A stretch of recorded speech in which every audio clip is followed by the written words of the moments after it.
ഉള്ളിൽ ആർദ്രതയുള്ളവരെ കണ്ടാൽ നമ്മുടെ ഉള്ളവും ആർദ്രമാകും. അതായത് അവർക്കകത്ത് ഉള്ളിൽ ദൈവികതയുണ്ട് എന്നാണ് അർത്ഥം. ദൈവികതയുള്ളവരെ കണ്ടു കഴിഞ്ഞാൽ നമ്മൾ എന്താണ് സംഭവിക്കുക, എങ്ങനെയാണ് സംഭവിക്കുക എന്നതാണ് ഇന്നത്തെ പ്രതിപാദനം. പറയുന്നത് ഇങ്ങനെയാണ്: True divinity softens hearts, awakening compassion and inner change. ഉള്ളിൽ ദൈവികതയുള്ളവരെ കണ്ടാൽ, ദൈവികത എന്നത് അത്ഭുത ശക്തികളല്ല, ഉള്ളിലെ ക്ലേശരാഹിത്യവും സ്വാഭാവികതയും കരുണയും നിറഞ്ഞ ബോധാവസ്ഥയാണ്. അത്തരം വ്യക്തികളുടെ സാന്നിധ്യത്തിൽ നമ്മുടെ ഹൃദയം സ്വയം ആർദ്രമാവുകയും കരുണയും സഹാനുഭൂതിയും ഉണരുകയും ചെയ്യുന്നു. ഈ അനുരണനമാണ് യഥാർത്ഥ സത്സംഗത്തിന്റെ ശക്തി. ഗുരുവിന്റെയോ മഹാത്മാവിന്റെയോ ഏറ്റവും വലിയ ദാനം അവരുടെ വാക്കുകളല്ല, മറിച്ച് അവരുടെ ശാന്തവും ദൈവീകവുമായ ബോധാവസ്ഥ നമ്മുടെ ഉള്ളിൽ ഉണർത്തുന്ന പരിവർത്തനമാണ്. ഇതാണ് ഇന്നത്തെ വിഷയം. ഏവർക്കും നമസ്കാരം.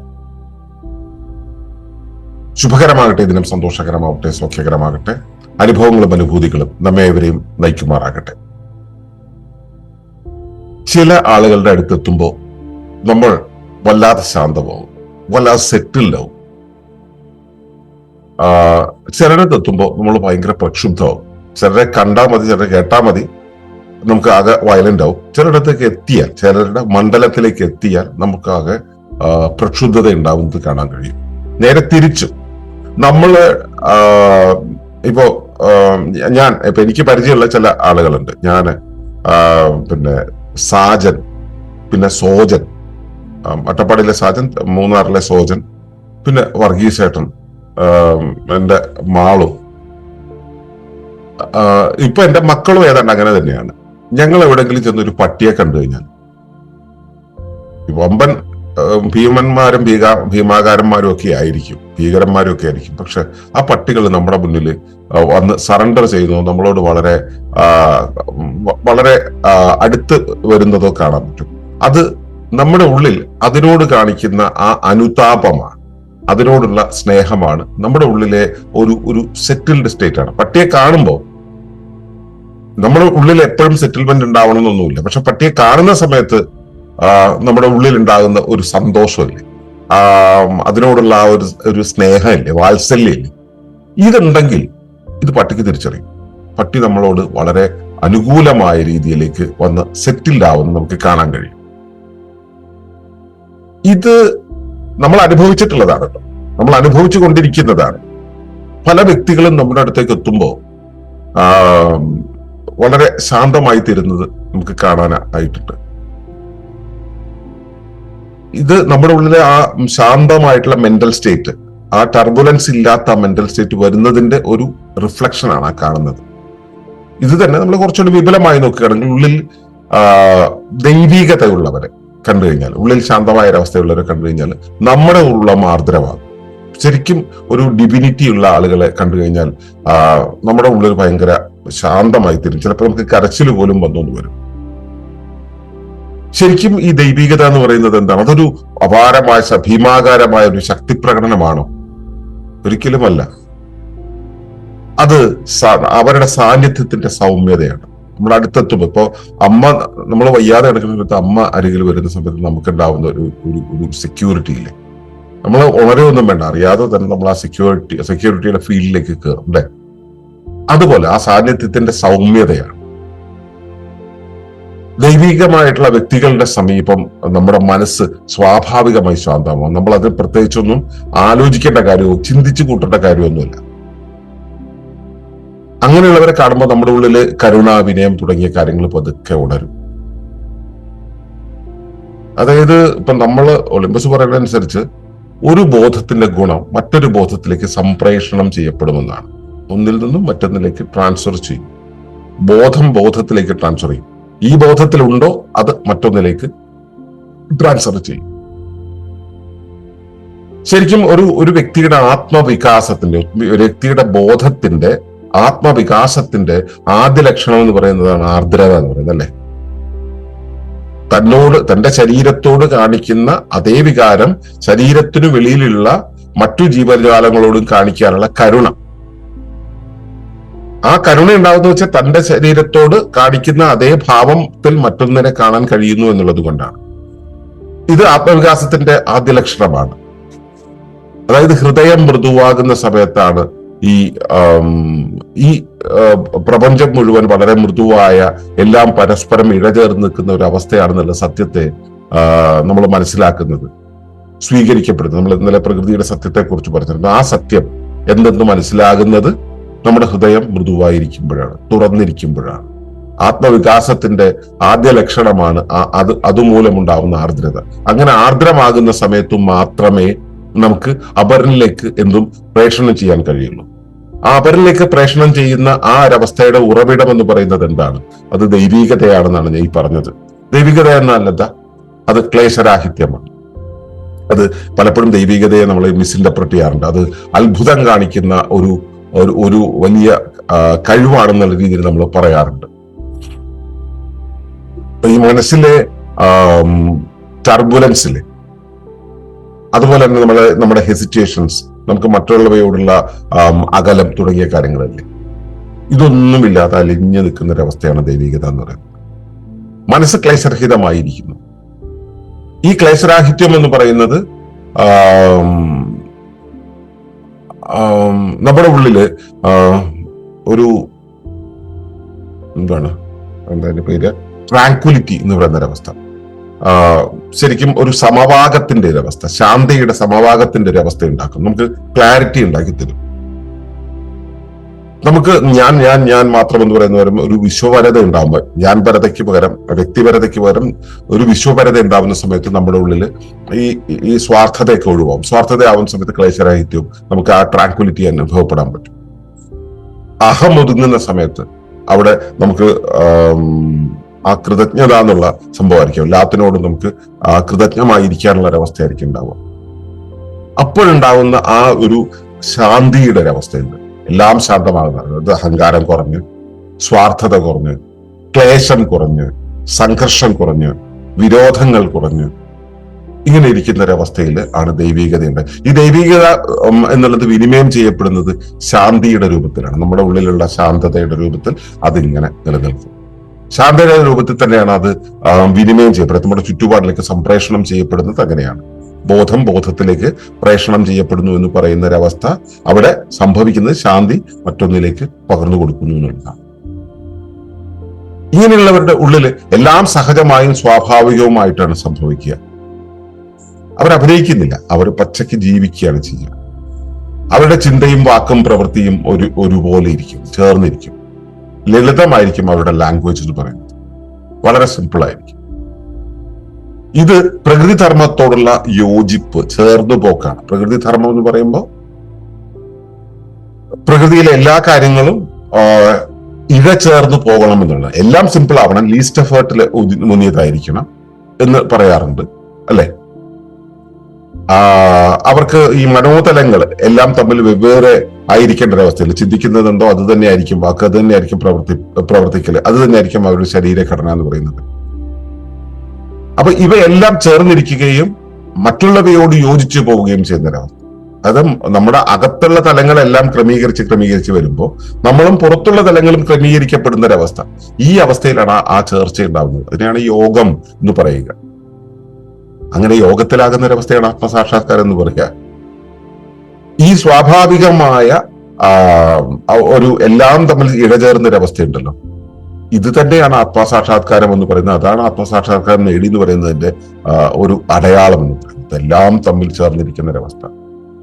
അപ്പൊ അവരുടെ ജീവിതം എന്ന് പറയുന്നത് അവരിലൂടെ വളരെ അനായാസമായിട്ട് ഒഴുകുന്ന ഒരവസ്ഥ നമുക്ക് കാണാൻ കഴിയും. ഉള്ളിലെല്ലാം വളരെ ക്ലിയർ ആയിട്ട് നിൽക്കുന്നത് നമുക്ക് കാണാനാവും ഈ ദൈവീകത എന്നുള്ളൊരവസ്ഥയുള്ളത് ഉള്ളവർ.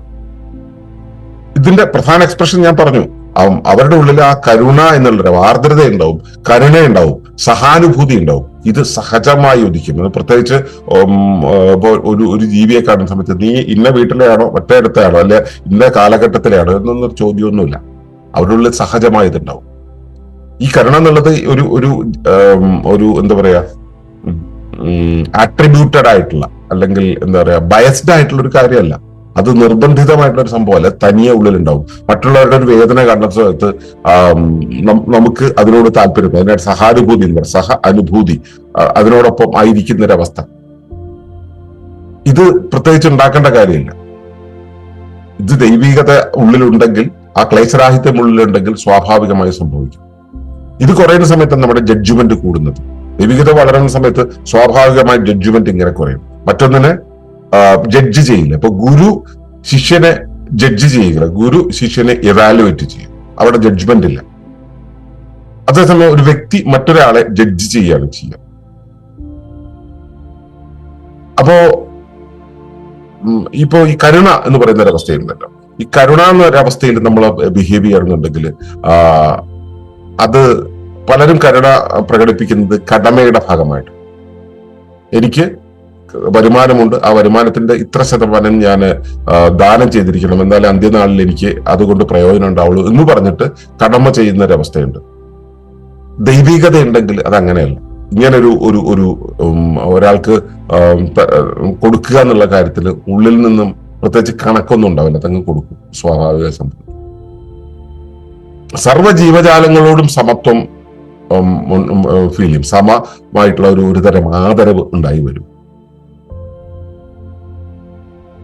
അത് ഈ സ്നേഹം എന്ന് പറയുന്നത് അവരുടെ സ്വാഭാവികമായ ഭാഷയാണ് ജീവിതത്തിന്. ഈ ദൈവികത ഉണ്ടെങ്കിൽ ഈ വക കാര്യങ്ങളെല്ലാം തന്നെ വളരെ കൃത്യമായിട്ട് വരും. ഇത് ഫോഴ്സ്ഫുൾ ആയിട്ടുണ്ടാവുന്ന, ജഡ്ജ്മെന്റൽ അല്ല, അതൊരു അതൊരു ഒരു ഒരു റെസ്പോൺസിബിലിറ്റിയുടെ ഭാഗമായി ചെയ്യുന്നതായിരിക്കില്ല. അതുകൊണ്ട് തന്നെ ഇത് വളരെ നാച്ചുറൽ ആയിരിക്കും, വളരെ സ്വാഭാവികമായിട്ടായിരിക്കും. സ്വാഭാവികമായി എന്നുള്ളത് പതുക്കെ മറ്റുള്ളവരിലേക്ക് പകരും. എന്റെ ബോധത്തിൽ നിറഞ്ഞിരിക്കുന്നത് മറ്റുള്ളവരുടെ ബോധത്തിലേക്ക് അത് പതുക്കെ സംപ്രേഷണം ചെയ്യപ്പെടും. അതായത് ബോധാംശങ്ങൾ, എന്റെ ഒരു ബോധത്തിന് ശാന്തി ഇട്ട് വെച്ചാൽ അതിനടുത്ത് നിൽക്കുന്ന ബോധത്തിലേക്ക് ശാന്തി പകരാൻ ശാന്തിക്ക് പ്രത്യേകിച്ച് കഴിയും. ടർബുലൻസിന് തിരിച്ച് സ്വാധീനിക്കാനും കഴിയുമെന്നുള്ള കാര്യമുണ്ട്. ഈ ശാന്തമായിട്ടുള്ള ഒരാളുടെ സാന്നിധ്യം മറ്റുള്ളവരിൽ ശാന്തി സൃഷ്ടിക്കുക എന്നുള്ളത് നമ്മൾ നിരന്തരം കാണുന്ന കാര്യമാണ്. ഇത് ബോധത്തിന്റെ അനുരണനം മൂലമാണ്. അതാണ് ഒളിമ്പസ് പറയുന്ന ആ ഒരു കാര്യം, ബോധത്തിന്റെ അനുരണനം. റെസനേസ്, നമ്മളിപ്പോ ഈ നമ്മള് സ്കൂൾ ക്ലാസ്സുകളിൽ ഈ ട്യൂണിംഗ് ഫോർക്കിന്റെ ഒരു സംഭവം ഫിസിക്സിൽ പഠിച്ചിട്ടുണ്ടാവും. ഒരു ട്യൂണിംഗ് ഫോർക്ക് കമ്പനം ചെയ്യുമ്പോൾ അതിന്റെ അടുത്തുകൊണ്ട് വേറെ ട്യൂണിംഗ് ഫോർക്ക് വെച്ചാൽ അത് ഒരു ഫ്രീക്വൻസി ആണെങ്കിൽ തമ്മിൽ രണ്ടും ഒരുപോലെയാണെങ്കിൽ അത് മറ്റുള്ളവയെ കൂടെ കമ്പനം ചെയ്യിക്കും. അതിനാണ് അനുരണനം, റെസനൻസ് എന്ന് പറയുക. ബോധത്തിന്റെ അനുരണനം ഉണ്ടാവും നമ്മുടെ ഉള്ളിൽ. മറ്റേ ശാന്തി, കരുണ തുടങ്ങിയ കാര്യങ്ങളുള്ളപ്പോ അത് എല്ലാവരിലും ഉണ്ട് കേട്ടോ. എല്ലാവരുടെ അകത്ത സാധനം ഉണ്ട്, അങ്ങനെ അതിനുള്ള ഫാക്കൽറ്റി ഉണ്ട്, അതിനുള്ള ഫെസിലിറ്റി ഉണ്ട്. അതുകൊണ്ട് തന്നെ നമ്മുടെ ഉള്ളിൽ ശാന്തി ഉണ്ടെന്ന് വെച്ചാൽ അതിനടുത്ത് ചെല്ലുമ്പോൾ മറ്റുള്ളവർക്കും ശാന്തി വരും. അതുകൊണ്ടാണ് നമ്മൾ ഈ മഹത്തുക്കളുടെ ജീവസമാധിയിലേക്ക് പോകുമ്പോഴും മഹാന്മാരായിട്ടുള്ള ആളുകളുടെ അടുത്തേക്ക് പോകുമ്പോഴും ഒക്കെ ജീവസമാധി എന്നുള്ളത് സിദ്ധന്മാരെ പറയുമ്പോൾ ജീവസമാധി എന്ന് പറയും. സൂഫി ഗുരുക്കന്മാരുടെ കാര്യത്തിൽ ദർഹകൾ എന്ന് പറയും. ഇത് ഓരോ രൂപത്തിലാണ്. ഇപ്പൊ സെയിന്റുകളുടെ കാര്യത്തിലാണെങ്കിൽ മറ്റൊരു രൂപത്തിൽ പറയും. ഇവരുടെയൊക്കെ അടുത്തെത്തുമ്പോൾ ഇവരുടെ ആ നിത്യശാന്തി എന്ന് പറയുന്ന ഒരു അവസ്ഥയിൽ ചത്തുപോയപ്പോണ്ടായ ഒരു പദപ്രയോഗമായിട്ടാണ് നമ്മൾ നിത്യശാന്തി ഉപയോഗിക്കുക. ചത്തുപോയി, സത്ത് പോകുന്ന സമയത്ത് നിത്യശാന്തമായി എന്ന് പറഞ്ഞിട്ട് കളിയാക്കി പറയുന്ന ഒരു അവസ്ഥയുണ്ട്. അതല്ല ഞാൻ പറഞ്ഞത്. അവരുടെ മനസ്സ്, അവരുടെ ജീവൻ നിത്യമായ ശാന്തതയിലേക്ക് പോകുന്ന ഒരു അവസ്ഥയാണ് നിത്യശാന്തി എന്ന് പറയുന്നത്. ആ നിത്യശാന്തി ഉള്ളവരുടെ അടുത്തേക്ക് ചെല്ലുന്ന സമയത്ത് നമ്മൾ ശാന്തമാകും. ഈ അത്തരം ബോധാവസ്ഥയ്ക്ക് അവര് മരണത്തിലേക്ക് പെടുമ്പോഴും അതിന്റെ ഒരു എന്താ പറയാ ടെറേറിയം എന്ന് പറയുന്ന ഒരു അവസ്ഥയിലേക്ക് അവരുടെ ശരീരവും ജീവനും അവരുടെ ആ വ്യക്തിത്വവും മാറിപ്പോകുന്നുണ്ട്. അത് അഭൗമമായ ഒരു ശാന്തിയെ അത് അടിത്തറയിൽ കാത്തു സൂക്ഷിക്കുന്നുണ്ട്. അവരുടെ സാന്നിധ്യത്തിന് വാക്കുകളെക്കാളും ശക്തിയുണ്ട്. അതിനടുത്ത് ചെന്ന് ഇരുന്നാൽ മതി, ഒന്നും മിണ്ടേണ്ട കാര്യമില്ല. അതുകൊണ്ടാണ് ദർഹകളിലും ജീവസമാധികളിലൊക്കെ ആളുകൾ പോയിട്ട് ശബ്ദമായിട്ട് ഇരിക്കുന്നത്. അവരുടെ ആന്തരിക സമാധാനം അവർക്ക് ചുറ്റുമുള്ള അവിടെ ചെന്നിരിക്കുന്ന ആളുകളിലേക്ക് ബാധിക്കും. അങ്ങനെ പതുക്കെ സംപ്രേഷണം ചെയ്യും. നമ്മുടെ ഉള്ളിലേക്ക് അത് വരുന്ന സമയത്ത് അത് നമ്മുടെ പരിസരത്തേക്ക് ബാധിക്കും. ശരിക്കും പറഞ്ഞാൽ മഹത്തുക്കളുടെ ഏറ്റവും വലിയ ഒരു അഡ്വൈസ് എന്ന് പറയുന്നത് അവരുടെ ജീവിതമാണ്. ശ്രദ്ധിച്ചിട്ടുണ്ട്? അവരുടെ ജീവിതത്തെ നമ്മൾ കണ്ടു കഴിഞ്ഞാൽ, അതിനോട് ചേർന്ന് നിന്ന് കഴിഞ്ഞാൽ അതിൽ നമുക്ക് ഒരുപാട് കാര്യം കിട്ടും. അപ്പോ അവരിൽ നിന്നും നമുക്ക് പകർന്നു വരുന്നത് ഏറ്റവും പ്രധാനപ്പെട്ട എന്താ വെച്ചാൽ അവരുടെ ശാന്തമായിട്ടുള്ള അവസ്ഥ, എങ്ങനെ പക്വമായ രീതിയിൽ കാര്യങ്ങളെ കാണുന്നു എന്നുള്ളത്. ഇപ്പോ സിദ്ധന്മാരായിക്കോട്ടെ, ഗുരുക്കന്മാരായിക്കോട്ടെ, ഇവരുടെയൊക്കെ അകത്ത് ഈ ശാന്തി ഇങ്ങനെ നിലനിൽക്കുന്നതാണ്. അത് വളരെ ടർബലന്റ് ആയിട്ടുള്ള കാര്യങ്ങളായിട്ട് അങ്ങോട്ട് കൊടുത്തിട്ട് വളരെ വളരെ ശാന്തമായ രീതിയിൽ അവരതിനെ കൈകാര്യം ചെയ്യുന്നതാണ്. ഇത് നമുക്ക് കണ്ടെടുക്കാൻ പറ്റുന്നതാണ്, നമ്മൾ അനുഭവിക്കുന്നതാണ്. ഈ അനുഭവിക്കുന്ന കാര്യം നമ്മുടെ ഉള്ളിലേക്ക് ഒരു വലിയ അഡ്വൈസ് ആയിട്ട് നമുക്ക് കിട്ടും. ഒരു താൽക്കാലികമായിട്ടുള്ള അഡ്വൈസ് അല്ല, ലൈഫ് ലോങ് ആയിട്ടുള്ള ഒരു മോഡലായിട്ട് നമുക്ക് അത് കിട്ടും. അത് അടുത്തെത്തുന്ന സമയത്താണ് ഈ അനുരണനം സംഭവിക്കുന്നത്. അത് ആർക്കാണ് അനുരണനം ഏറ്റവും നന്നായിട്ടുണ്ടാവുക? നമ്മുടെ ഉള്ളിൽ ഹൃദയം തുറന്നു വെച്ചിട്ടുണ്ട്, നമ്മളവിടെ വിമർശാത്മകമായിട്ട് പോവുകയാണ്, ഗുരുവിന്റെ അടുത്ത് ചെല്ലുന്നു, അല്ലെങ്കിൽ ഒരു മഹത്തായ ഒരു വ്യക്തിയുടെ അടുത്തേക്ക് ചെല്ലുന്നു. ചെല്ലുന്ന സമയത്ത് നമ്മൾ അയാള് പറയുന്നത് ശരിയാണ് എന്ന് നോക്കാനായിട്ട് പോയിട്ടുണ്ടെങ്കിൽ ഈ സംഭവം വർക്കാവില്ല. ഹൃദയം തുറന്നവർക്കാണ് അനുരണനം എളുപ്പത്തിൽ അനുഭവിക്കാൻ പറ്റുക. ആ ഗുരുവിന്റെ അല്ലെങ്കിൽ മഹത് വ്യക്തിയുടെ ആ ഹൃദയത്തിന്റെ ശാന്തി, മനസ്സിന്റെ ആ ശാന്തി, കരുണ, സഹാനുഭൂതി എന്ന് പറയുന്ന ഒരവസ്ഥ കൃത്യമായിട്ട് അനുഭവിക്കാൻ പറ്റണമെങ്കിൽ നമ്മുടെ ഹൃദയം തുറന്നിട്ടുണ്ടാവണം. നമ്മുടെ ഹൃദയം തുറന്നിട്ടുണ്ടെങ്കിൽ നമ്മളിൽ അനുരണനം ഉണ്ടാവും. ഈ അനുരണനം എന്ന് പറയുന്നത് നമ്മുടെ മാറ്റത്തിന്റെ തുടക്കമാണ്. അങ്ങനെ തുറന്നു വെച്ച് കഴിഞ്ഞാൽ നമ്മുടെ ഉള്ളിലേക്ക് നല്ല ചിന്തകളും നല്ല മൂല്യങ്ങളും ഇങ്ങനെ പകർന്നു വരും. ശരിക്കും സത്സംഗം എന്ന് പറയുന്ന ഒരു അവസ്ഥയുടെ ശക്തി ഇതിലാണ്. ഈ സത്യത്തെ തിരിച്ചറിഞ്ഞവരുടെ സാന്നിധ്യമുണ്ടല്ലോ, ഈ സാന്നിധ്യം നമ്മുടെ ബോധത്തെ ശരിക്കും ഉണർത്തും. യഥാർത്ഥ ഗുരുവിന്റെ സമീപനം, അല്ലെങ്കിൽ സമീപനമല്ല, യഥാർത്ഥ ഗുരുവിന്റെ സാമീപ്യം നമ്മുടെ ജീവിതത്തെ മാറ്റും. ഈ യഥാർത്ഥ ഗുരുക്കന്മാരിൽ നിന്നും ലഭിക്കുന്ന ഏറ്റവും വലിയ അറിവെന്ന് പറയുന്നത്, പലപ്പോഴും നമ്മൾ ഗുരുവിനെ അറിവിന്റെ ഉറവിടം എന്നാണ് പറയുക. പക്ഷെ യഥാർത്ഥ ഗുരുവിൽ നിന്നും കിട്ടുന്ന ഏറ്റവും വലിയ സമ്മാനം എന്ന് പറയുന്നത് അവരുടെ ബോധാവസ്ഥയാണ്. വാക്കുകൊണ്ടല്ല, ഗുരു ജീവിതം കൊണ്ടാണ് പഠിപ്പിക്കുക. നമ്മുടെ ആത്മവിശ്വാസം വർദ്ധിപ്പിക്കുന്ന, സമാധാനം ഉണർത്തുന്ന അവസ്ഥയാണ് ആ ഗുരുവിന്റെ സാമീപ്യം എന്ന് പറയുന്നത്. ശരിക്കും ബോധത്തെ ഉണർത്തുന്ന കണ്ണാടിയാണ് ഗുരു എന്ന് പറയുന്നത്. ശരിക്കും അവരിൽ നമുക്ക് പകർന്നു കിട്ടുന്ന ഏറ്റവും പ്രധാനപ്പെട്ട സമ്പത്ത് എന്ന് പറയുന്നത് ഈ പരിവർത്തനമാണ്, ഈ വിധത്തിലുള്ള പരിവർത്തനമാണ്.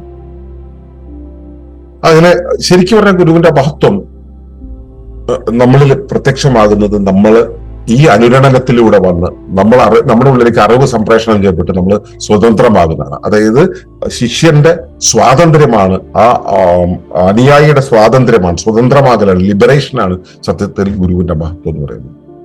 ഗുരു ലിബറലായി പോയി, ഗുരു സമാധിയായി പോയി എന്നുള്ളതല്ല. ഗുരുവിന്റെ മഹത്വം ശരിക്കും നമ്മളെ ലിബറേറ്റ് ചെയ്യിക്കുമ്പോഴാണ്. പറഞ്ഞു പോകണമെങ്കിൽ ഒരുപാട് പറയാം. നമുക്ക് പ്രാഥമികമായിട്ടുള്ള കാര്യങ്ങൾ ഇത്രയാണ്. അതായത് നമുക്ക് ഉള്ളില് ആ ദൈവികത ഉള്ളവരെ കണ്ടു കഴിഞ്ഞാൽ നമ്മുടെ ഉള്ളിൽ ആർദ്രമാണ്.